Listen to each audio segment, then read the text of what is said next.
We had heard about the sickness for weeks. Rumors of people dropping in the streets, being run over by carriages and left to rot. No one would touch them for fear of being infected. In just hours, whole villages were seeing symptoms, hundreds dead in days. I lived in a small farming village with my mother and father. We were secluded where we lived. There were only 4 houses spread over 20 miles. People from the cities would drift by on their way to safety and tell us what they'd heard about the fever. But no one else came after a while. Not even the mailman. A week, a month, 2 months passed, and we hadn't seen a soul. My father and mother decided to leave, but I told them I couldn't come. The family that lived on the last farm east was very dear to us, and they had small children. I told my mother I would go to see if they were okay and ask if they would come with me. After that, I would follow my parents south to where my aunt lived. Mother cried, but I would not be swayed. I watched them leave as the sun rose over the dirt road. I had a 20-mile walk in front of me, and so I began. There are those who doubt my story after this point. Some say I'm simply lying. Others speculate I had the fever, and what I saw was only in my mind. I know I wasn't sick. I wish it was all a terrible hallucination, but I know what happened was real. It is midnight on the 3rd of November, 1723. I am a condemned woman. I am scheduled to be hanged in the morning. I have no reasons left to lie. This document will be seen only after I'm dead. Let this be my last testament. As I walked the path, I noticed a distinct silence in the trees. Sounds I had heard all my life were simply gone. And then I heard her. She was coming down the path. A smile arched across her face. She moved lightly, almost skipping. Not a care in the world. A large crimson stain sat dark at the frayed neck of her dress. Blood. "Are you okay, miss?" I asked as she passed by. It wasn't until she was only inches from me that I recognized her. The look in her eyes and that terrible smile made it hard for me to notice at first, but now I could see it was Mrs. Shannon. She lived on the farm closest to ours. She had never been one to smile. She didn't look at me when I talked to her, only continued to sing. I assumed then that she had the illness and her mind was gone. I watched her for a few minutes and then turned and kept going. After about a minute, I looked back. She stood about 100 yards away with her back to me. Her head was turned sideways, listening.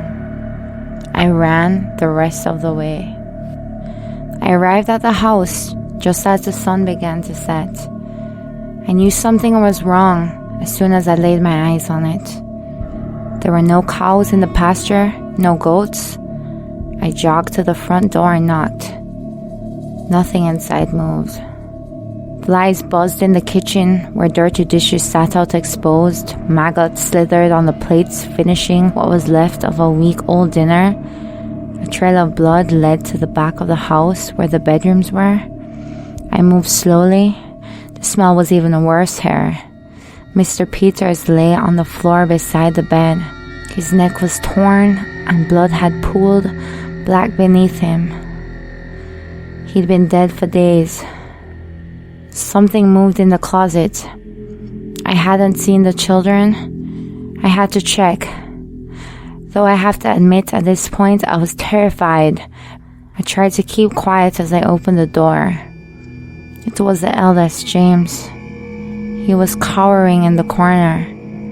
I took him to his room and gave him some of the water and food I had brought. I asked him what happened. He told me the whole story. A few weeks ago, a drifter had come to town with a fever. Mrs. Shannon let him stay in her barn. He told her it wasn't the illness that made him sick now, but that he had been attacked by a vampire on the road. She thought he was delirious. After he died, she and her husband buried him in the cemetery. A few days later, Mr. Shannon told his wife he had seen the man outside. The drifter said he needed his shoes. They had fallen off while they were transporting his body. After a few moments, the man left.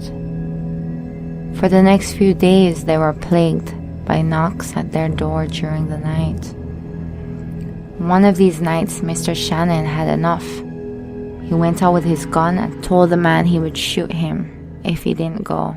The man began to laugh hysterically. Mrs. Shannon didn't see what happened, but when morning came, she went out and saw her husband dead on the ground. James told me that a few days prior to my arriving, Mrs. Shannon came asking for help. She said her husband had crawled out of his grave and was trying to get into the house. James's parents turned her away, thinking she was either sick or telling the truth. Either way, they were too scared to open the door. Mrs. Shannon returned not long after. That big grin, those wild eyes, she smelled of rot. She would come in the night, sing songs outside their windows. He told me his 8-year-old sister Elizabeth was the first to die. For reasons no one could understand, she had gone out of bed just before dawn and walked outside. He remembers having dreamt of a girl screaming for help. When he awoke, he realized the sounds were real. They found her a few hours later, sitting against a tree, a few yards into the woods. All the joints in her body had been twisted the wrong way. Before they buried her, his father bound her broken wrists with a rope and salted the earth above her. After a few days of hiding in the house, they ran out of supplies and decided to leave. His mother was killed while trying to gather goats. James and his father took their guns and searched the woods for the vampire, but there was no sign of it. They left her body where it fell and followed the road north. When night came, they found themselves surrounded. They would hear laughter coming from the forest and running feet cutting across the path behind them. James swears he heard his mother calling for him to come into the woods. In a panic, they headed back to the house. His father was briefly attacked along the way, and by the time they got inside, he was just barely breathing. I asked James if he knew who it was that had killed his father, and he told me it was his sister, 6 days after she died. In the end, I decided it didn't matter if it was true or not. James was weak and needed help. There were still usable supplies at my house. We had to leave. It's safer in the day, he told me. He wouldn't budge. He wouldn't let me bury his father either, but at least he let me put the body outside. The silence was still palpable.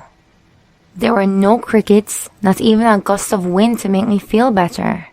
It was as if someone had taken our little village and cut it out from the rest of the world.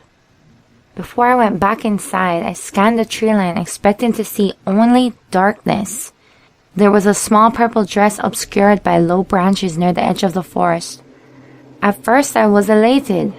I could tell it was Elizabeth. She was caked in dirt. I thought because she had gotten lost in the woods and finally found her way out. I took a few steps toward her. She returned the favor and started walking to me.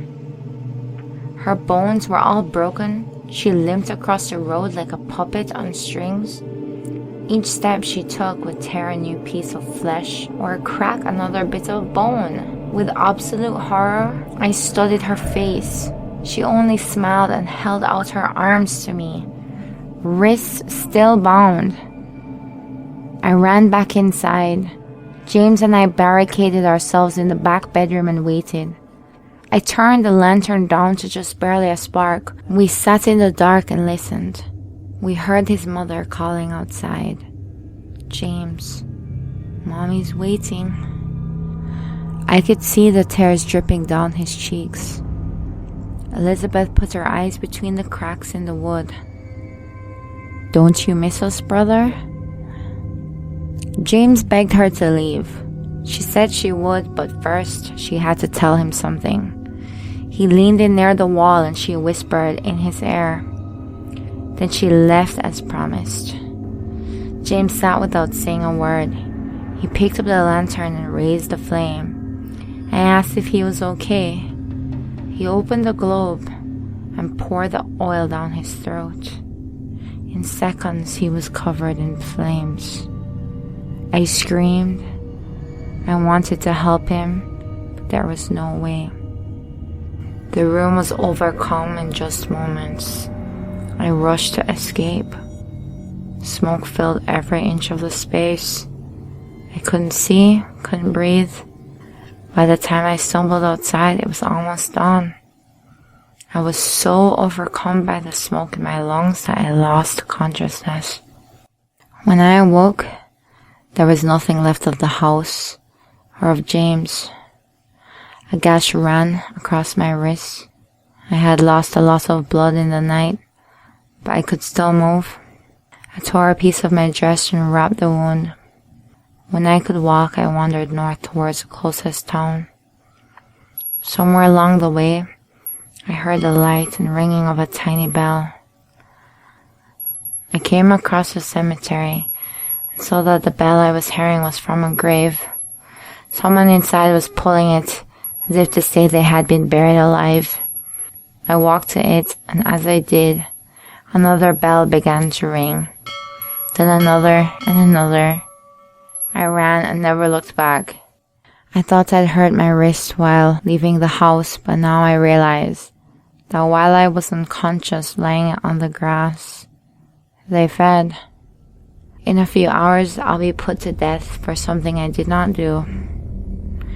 The people here think themselves civilized. They don't believe in monsters. I tried to warn them, but they won't listen, won't take precautions. They'll bury me tonight, and tomorrow morning, I'll be ringing my own bell. Dig deeper at sessionsx.tumblr.com.